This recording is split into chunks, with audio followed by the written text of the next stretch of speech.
It was just a Tuesday until a homeless man's desperate warning rerouted my life. And minutes later, a terrified scream erupted from the path I was meant to walk. My day was completely, aggressively normal, right up until the moment it wasn't. It was a Tuesday, the kind of gray, soul-sucking Tuesday that makes you question all your life choices. I'd just finished an 11-hour shift at the firm, my brain feeling like a scrambled egg from staring at spreadsheets. The only part of my day I ever looked forward to was the walk home, not because of the destination, but because of the ritual that broke up the journey. Every day I'd stop at the little 24-hour deli on the corner of 4th and Elm, and I'd buy 2 sandwiches, one for me, a ridiculously overpriced turkey and Swiss on rye, and one for him, a simple ham and cheese on white. No mayo, no mustard. He was particular about that. His name was Arthur, and he lived in the recessed doorway of a long-abandoned print shop. I'd been doing this for the better part of a year. Our interactions were always the same. I'd hand him the sandwich and a bottle of water. He'd look up from under the brim of his grimy beanie, his eyes a surprisingly clear blue in his weathered face, and he'd nod. "God bless, miss," he'd murmur, his voice a gravelly whisper. Then I'd continue on my way, taking my usual shortcut home. The shortcut was a path that shaved a good 15 minutes off my walk. It cut behind the deli, ran under the old railway overpass, and then snaked through a small, poorly lit patch of green space the city optimistically called a park. It wasn't the safest route, I guess. My mom would have had a fit if she knew, but it was quick, and after a day like today, quick was all I cared about. Tonight, however, was different. I stopped at the deli, got the sandwiches, and walked the familiar 20 paces to Arthur's doorway. He was there, huddled in his nest of blankets and cardboard, watching the traffic flow by. "Arthur," I said softly, holding out the brown paper bag. He looked up, and the usual gentle gratitude in his eyes was gone. It was replaced by something else, a frantic, wide-eyed urgency that made the hair on my arms stand up. He didn't reach for the bag. Instead, his hand shot out and grabbed my wrist. His grip was shockingly strong, his fingers like cold, bony wires. "Listen to me," he rasped, his voice louder and harsher than I'd ever heard it. He leaned in close, and I could smell the stale scent of rain and desperation on him. "Don't take your usual route home today." I blinked, completely thrown. "What, Arthur, what are you talking about?" I tried to pull my arm back, but he held fast. "The path, under the bridge," he insisted, his gaze darting nervously over my shoulder into the deepening twilight. "Don't go that way, not tonight, you hear me?" My logical brain, the one that got me through quarterly reports and client meetings, was screaming at me. He's unwell. It's a coincidence. He's having an episode. But there was a terrifying clarity in his eyes that I couldn't ignore. This wasn't the rambling of a confused mind. This was a warning, a clear, deliberate warning. "Why?" I managed to ask, my voice barely a whisper. He shook his head, releasing my wrist as abruptly as he'd grabbed it. He finally took the sandwich bag from my other hand, but he didn't even look at it. His eyes were still locked on mine. "Just don't. Go the long way. Around the main street. Please." He retreated back into the shadows of his doorway, pulling his blanket up to his chin like a shield, and the conversation was over. I stood there for a full minute, the cold evening air seeping into my coat, my heart hammering against my ribs. The spot on my wrist where he'd grabbed me tingled. It was insane. Was I really going to change my entire commute, add 20 minutes of walking in the freezing cold because of a cryptic warning from a man who sometimes argued with pigeons? I turned and started walking, my footsteps echoing on the empty pavement.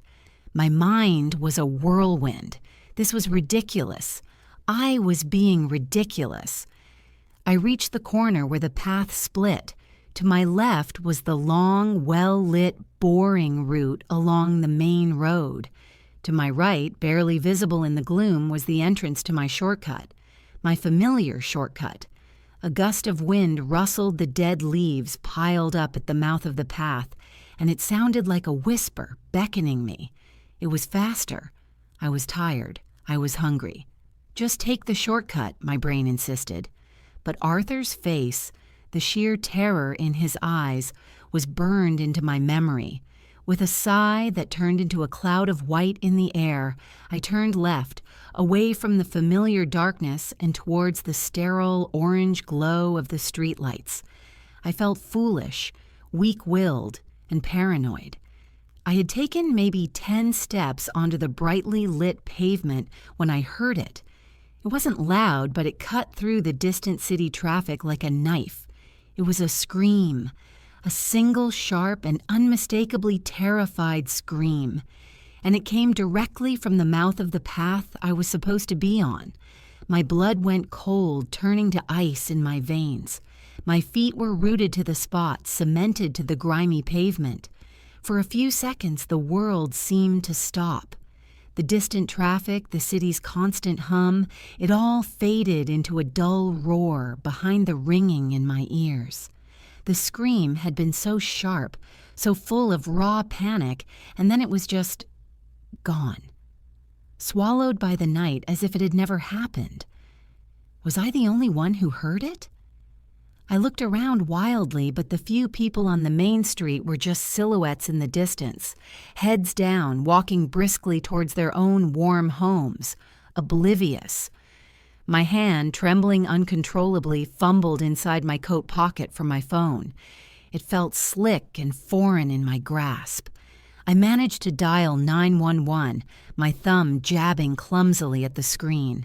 A calm female voice answered on the second ring. 911, what's your emergency? I heard a scream, I stammered, my voice sounding thin and reedy. On the path behind the deli on 4th and Elm, the one that goes under the railway bridge. A scream, ma'am? Can you describe it? It was a woman, I think. It was high-pitched, terrified, and then it just stopped. My own words sounded insane, flimsy. A single scream. It could have been anything. Kids messing around, a fox. But I knew it wasn't. The sound was still echoing in my soul. It was the sound of someone whose life was ending. The dispatcher took my name and location, her voice maintaining a professional calm that felt jarring against my frantic state. She told me to stay where I was, that a patrol car was on its way. The wait felt like an eternity. Every shadow seemed to move. Every rustle of leaves was a new threat. My mind kept replaying Arthur's face, the desperate intensity in his eyes. Don't go that way, not tonight. It wasn't a guess. It wasn't a rambling premonition. He knew. But how? How could he possibly have known that something terrible was going to happen on that specific path, on this specific night? The thought sent a fresh wave of nausea through me. A patrol car finally pulled up, its blue and red lights painting the street in silent, pulsing strokes. 2 officers got out, a man and a woman, their faces stern and impassive under the streetlights. I recounted my story, feeling more and more like a fool with every word. I told them about the scream, and then, hesitating, I told them about Arthur. "A homeless man warned you not to take the path?" the male officer asked, his pen hovering over his notepad. There was a subtle shift in his expression, a flicker of skepticism. "And you listened to him." He seemed scared. "For me," I said, my voice trailing off. It sounded so weak, so crazy. The female officer shone her heavy-duty flashlight into the mouth of the dark path. "We'll take a look," she said, her tone neutral. You wait here." They disappeared into the oppressive blackness, their flashlight beams cutting cones of light through the skeletal branches of the trees.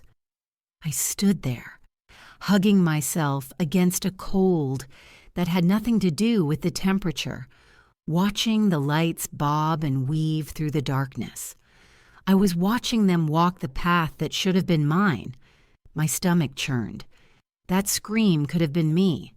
My body could be the one they were about to find. Minutes crawled by. I could hear their muffled voices, the crunch of their boots on the gravel, then a sharp command, "Hold on, Mark, get over here." My heart leaped into my throat. This was it. They'd found something, or someone. I strained to see, but they were too deep in the shadows. Finally, the two officers emerged from the path, their faces grim. The female officer was holding something in a gloved hand. It was a single, red leather glove, small, like it would belong to a woman. "The ground's disturbed back there," the male officer said, his earlier skepticism gone, replaced by a clipped professionalism. He was already speaking into his radio, calling for backup, for a forensics unit. No sign of a victim, but there was definitely a struggle. My gaze was fixed on the red glove. It looked so ordinary and so terrifying at the same time. The scene exploded into activity. More cars arrived, tape went up, and suddenly my quiet shortcut was a full-blown crime scene. They asked me the same questions over and over, but all I could think about was Arthur. He wasn't a witness. He was a prophet. He had saved my life. I had to talk to him. I had to understand. As soon as they finally let me go, I didn't walk home. I practically ran, my boots slapping against the pavement, back towards the deli, back towards the print shop. My mind was racing. What would I even ask him? How did you know? Who was she? Are you in danger, too? I rounded the corner, my eyes locking onto the recessed doorway he called home, my desperate questions ready on my lips. But they died before they could be spoken. The doorway was empty, and not just empty of Arthur. The filthy blankets, the stack of newspapers, the worn piece of cardboard he used as a mattress, it was all gone. The space was swept clean, as if he had never been there at all. Panic, cold and sharp, clawed its way up my throat. He was gone. It wasn't just that he'd stepped away for a moment. His entire existence had been erased from that small corner of the world. I frantically searched the alley behind the deli, calling his name into the darkness, my voice sounding small and desperate against the city's hum. There was no sign of him. It was as if Arthur had simply vanished into the night air, a ghost who had delivered his cryptic message and then returned to whatever ether he came from. I went home that night and didn't sleep. I sat in the dark. The image of that red glove burned into my mind, replaying Arthur's warning over and over. The next morning, running on pure adrenaline and bitter coffee, I went to the police station. I had to make them understand. Arthur wasn't just some potential witness, he was the key. I spoke to a detective, a weary-looking man named Miller, with kind eyes, who listened patiently as I recounted the entire story for what felt like the 100th time. I stressed Arthur's disappearance, the impossible timing of it all. "We're looking for him, miss," Miller said, though his tone didn't inspire much confidence. "He's a transient. They move around, but we're checking shelters, soup kitchens." He paused, leaning forward slightly. "Tell me again exactly what he said to you." I repeated the words, the memory of Arthur's grip on my wrist still a phantom sensation. "Don't take your usual route home today. The path under the bridge." He was terrified. For the next few days, I was a wreck, Every news report, every headline, I scanned for any mention of a missing woman or an assault near 4th and Elm. There was nothing. It was a silent, invisible crime. The police were tight-lipped, and my life felt suspended in a state of dread. I stopped by the print shop doorway every day on my way to and from work, a futile ritual, hoping he would reappear as suddenly as he had vanished. The space remained jarringly empty. Then, on Friday, Detective Miller called me. "We found her," he said, his voice grave. "The woman from the path. Her name was Sarah Jenkins. She worked as a paralegal a few blocks from your office." My heart plummeted. He continued, "She was attacked, just as you suspected, but she fought back, managed to get away. The attacker fled when he heard the sirens from your 911 call. You saved her life, you know. By making that call, you scared him off before he could... well, before it got worse." Relief washed over me, so potent it made me dizzy. She was alive. But the next words from Miller snapped me back to reality. "We also have the attacker in custody. We picked him up last night, and I think you should know who it is." He paused. "It's the night manager from the deli on 4th and Elm, a man named Frank Gable." The air left my lungs. Frank, the quiet, unassuming man who had sold me sandwiches every single day for the past year. The man who had been standing not 20 feet away when Arthur gave me his warning. The pieces clicked into place with a sickening thud. Arthur must have overheard something. He must have seen something in Frank's eyes, heard a muttered threat under his breath as he prepared my sandwiches. He was there every day, a silent observer everyone ignored. He saw the predator, and he saw me, the predator's next potential target. He wasn't a psychic, he was just invisible. And in his invisibility, he saw everything. "But what about Arthur?" I asked, my voice trembling. "Did you find him? He's in danger. Frank must know that Arthur warned me." "That's the other reason I'm calling," Miller said slowly. "We found Arthur. When we arrested Frank at his apartment, we found him in the back room. Frank had him tied up. He'd grabbed him right after you left that night, figured he was the only one who could have tipped you off." My legs gave out and I sank onto my couch. He'd been a prisoner this whole time. He'd risked his life and nearly lost it for me, a stranger who bought him sandwiches. "He's okay," Miller added quickly. "A little banged up, but he's okay. He's a tough old bird." He cleared his throat. "He asked about you, asked if you were safe." The next day, I went to visit him. He was staying in a city-funded temporary housing unit, a clean, small room that felt like a palace compared to his doorway. He was sitting on the edge of the bed when I walked in, wearing a set of donated clothes that were a little too big for him. The grime was washed from his face, and his clear blue eyes seemed even brighter now. I didn't know what to say. "Thank you," felt like the most inadequate phrase in the English language.